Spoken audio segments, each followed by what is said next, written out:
ঈসা বললেন, কেন আমার খোঁজ করলে? এটা কি জানতে না আমার পিতার বাড়িতেই আমাকে থাকতে হবে? লুক 2:49। এটাই ছিল ঈসার বলা একেবারে প্রথম কথা, যেটি লেখা আছে লুক 2 তার মা ও বাবা প্রতি বছর ইস্তার পর্বের দিনে জেরুসালেমে যেতেন।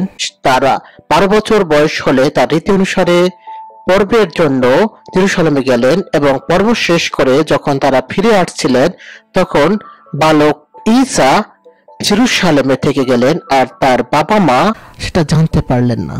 এরপর যখন তারা তাকে পেলেন, পুত্র তোর সঙ্গে এমন ব্যবহার কেন করলে? দেখো, তোমার বাবা এবং আমি খুবই চিন্তিত হয়ে তোমার খোঁজ করছিলাম।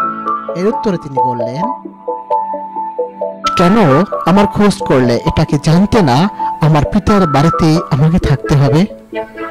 এছাড়াও একেবারে মাত্র 12 বছর বয়সী ঈসা জানতেন কেন তাকে দুনিয়ায় পাঠানো হয়েছিল। সেই লাল রঙের লেখাগুলো ঈসার সরাসরি কথা, অমূল্য, শক্তিশালী, কার্যকারী।